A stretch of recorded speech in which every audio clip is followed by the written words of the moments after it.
ও শিঙি মাছের কাঁটায় বিষ দিয়ে আপনারাই মেরেছেন ওকে। দাঁড়ান, আপনাদের আমি দেখে নেব, আমি এর শেষ দেখে ছাড়বো। আমার বন্ধুকে খুন করা দেখাচ্ছি মজা আপনাদের, দাঁড়ান।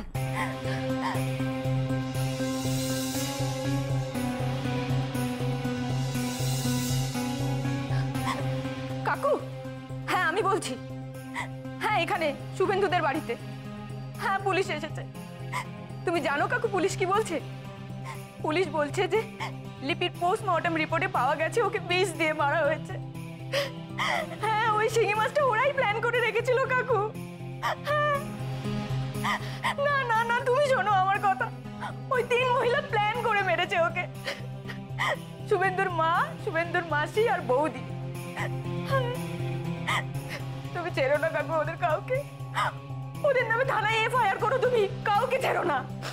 ওরা জোট করে মেরেছে লিপিকে, কাউকে ছেড়ো না তুমি, কাউকে না।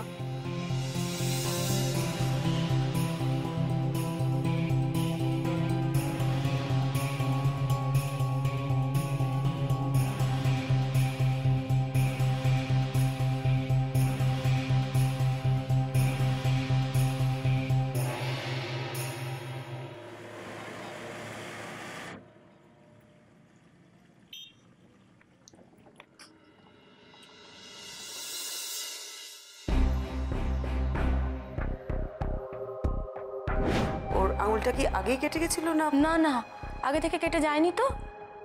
তাহলে ওটা তো মাছ ধরতে গিয়ে কেটে গেছিল। ওটা আসলে আমার ভুল, ওই হাঁড়িটাতে ভুল করে শিঙ্গি মাছ রাখা ছিল।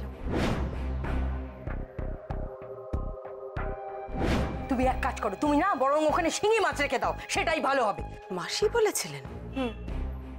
আর মাও সেটা শুনে বাধা দেননি, ইনফ্যাক্ট আমাকে তো ওখান থেকে বকেই তাড়িয়ে দিলেন।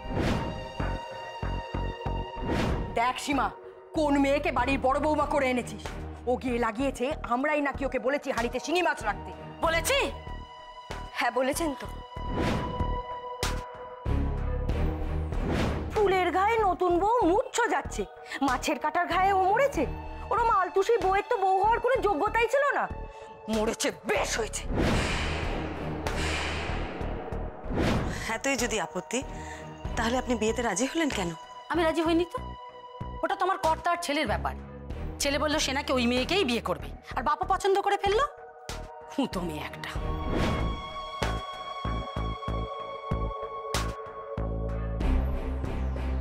পায়ের আঙ্গুলে ভর দিয়ে হাঁটে, গোড়ালি ফেলে না, যেন বক হেঁটে যাচ্ছে।